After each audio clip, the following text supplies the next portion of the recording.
Class 12th के सभी छात्र छात्राओं का स्वागत है, अभिनंदन है।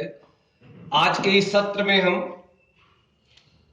गणित भाग 1 की प्रश्नावली 1.2 के प्रश्नों को ले रहे हैं जो फलन पर आधारित हैं। क्वेश्चन नंबर 3, 4 और 5 हम लोग समझेंगे और इसी आधार पर अन्य प्रश्नों को करेंगे भी। तो क्वेश्चन नंबर 3 आइए, सिद्ध कीजिए f(x) बराबर ब्रैकेट x है द्वारा प्रदत्त महत्तम पूर्णांक फलन f r से r ना एकेकी ना आच्छादक है। इस तरह से प्रश्न है। प्रश्न आप लोग पढ़ लेना। अब यहां पहले इसको समझ लो एक बार, क्योंकि फर्स्ट ईयर में आपने पढ़ा था। x का आप कोई भी मान लें, कोई भी वास्तविक संख्या लें और इसमें रखें तो ब्रैकेट x का मतलब है महत्तम पूर्णांक। अगर या तो उसी के बराबर रहेगा या जस्ट उसी से छोटा रहेगा। जैसे अगर आप x का मान पूर्णांकी लेंगे तो ब्रैकेट 1 का मान 1 ही है, ब्रैकेट 2 2 है, ब्रैकेट 3 3 है, ब्रैकेट 4 4 है। अगर आप कोई ऐसी संख्या लेते हैं जिसमें अपूर्णांशी भाग भी है, जैसे x बराबर 1.5, तो x बराबर 1.5 का ब्रैकेट या तो 2 होगा या तो 1 होगा। अब 2 तो इससे बड़ा है तो होगा क्या फिर 1। x बराबर 1.7, उसका ब्रैकेट क्या होगा 1। x बराबर 1.2, उसका ब्रैकेट क्या होगा 1। तो कोई भी संख्या अगर 1 और 2 के बीच में है या 1 के बराबर है तो उसका ब्रैकेट 1 होगा। 2 और 3 के बीच में है तो ब्रैकेट उसका 2 होगा। 3 और 4 के बीच में है तो ब्रैकेट उसका 4 होगा। 3 और 4 के बीच में है ब्रैकेट उसका 3 होगा।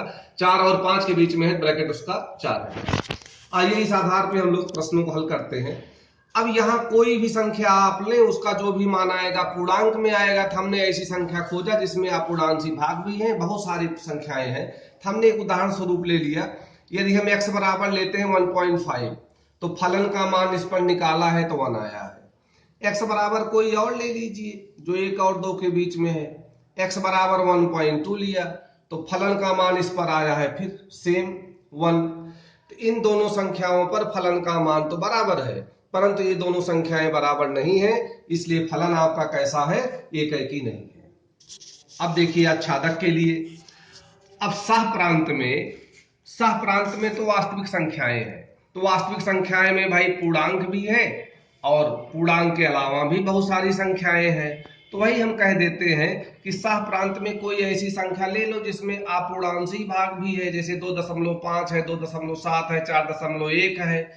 तो इस पर तो किसी न किसी अवयव का संबंध होगा ही नहीं। तो सह प्रांत R में स्थित अवयव 2.5 के लिए प्रांत R में कोई अवयव x ऐसा है ही नहीं कि फलन का मान उस पर 2.5 हो। हाँ, फलन का मान उस पर 2 हो सकता है, 3 हो सकता है, 1 हो सकता है, 0 हो सकता है, -1 हो सकता है, लेकिन ऐसा नहीं हो सकता जो दशमलव वाले भाग भी उसमें उपस्थित हों। इसलिए कैसा है, आच्छादक नहीं है। अब क्वेश्चन नंबर 4 पे आइए। सिद्ध कीजिए फलन f(x) बराबर mod x द्वारा प्रदत्त फलन f r से r वास्तविक संख्या से वास्तविक संख्या ना एकेकी है ना आच्छादक है। अब यहां देखें, ऋणात्मक संख्या लेंगे तब भी वो प्लस बन जाएगी, प्लस की लेंगे तब भी वो प्लस बन जाएगी। 3 पर मान निकालो 3 है, -3 पर निकालो तब भी 3 है, लेकिन दोनों संख्याएं क्या बराबर है, नहीं है, तो एकेकी नहीं होगा। कोई उदाहरण दे देते हैं।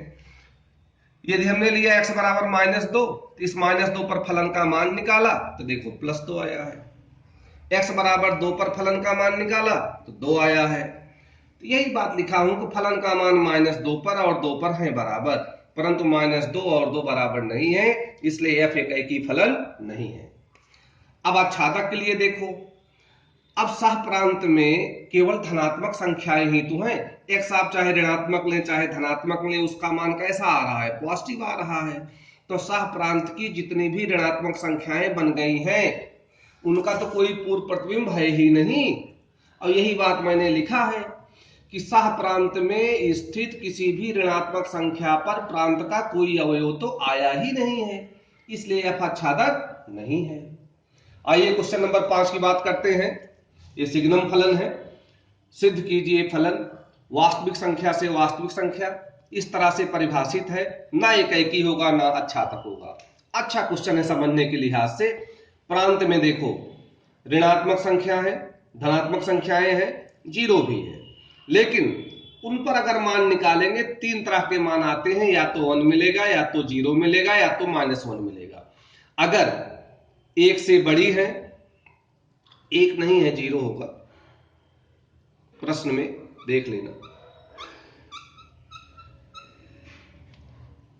फलन का मान 1 हो जाएगा यदि x 0 से बड़ा है, 0 हो जाएगा यदि x 0 है, -1 हो जाएगा यदि x का मान 0 से छोटा है। जैसे हम कहें 2 लिया तो 2 तो भाई 0 से बड़ा है, जब 2 0 से बड़ा है, प्लस का है, तो फलन का मान 1 होगा। 3 लिया तब भी फलन का मान 1 होगा, 4 लिया तब भी फलन का मान 1 होगा। तो इसी आधार पर उदाहरण दे दो, कोई भी कह देंगे ना, एकाएकी है ना, आच्छादक है। हमने लिया है x बराबर 2, x बराबर 2 पर फलन का मान निकाला। 2 कैसी संख्या है? 0 से बड़ी, तो फलन का मान उस पर होगा 1, क्योंकि प्रश्न में दिया ही है। फिर हमने लिया 0 से बड़ी कोई संख्या 3 ले लिया, तो फलन का मान उस पर 1 है। तो इन दोनों संख्याओं पर फलन के मान तो बराबर है, परंतु संख्याएं बराबर नहीं है, अतः फलन कैसा है कि नहीं है। सीधे आप प्रश्न पे आओ, कोई भी वास्तविक संख्या लेंगे तो फलन के 3 ही मान तो हैं, 1, 0, -1। लेकिन सहप्रांत कैसी है? वास्तविक संख्या है। तो वास्तविक संख्या में इन तीनों के अलावा भी तो बहुत सारी संख्याएं हैं, अनलिमिटेड संख्याएं हैं। तो इन तीनों के अलावा जो संख्याएं हैं उनका कोई भी पूर्व प्रतिबिंब नहीं है, इसलिए आच्छादक नहीं होगा। यही बात हमने लिखा है कि सहप्रांत में स्थित अवयव 1, 0, -1 के अतिरिक्त किसी भी अवयव का पूर्व प्रतिबिंब नहीं है, अतः फलन f आच्छादक नहीं है। इन तीनों प्रश्नों के द्वारा आप समझें और अन्य प्रश्नों को लगाएं, जिससे कल के दिन हम लोग ये प्रश्नावली समाप्त कर दें।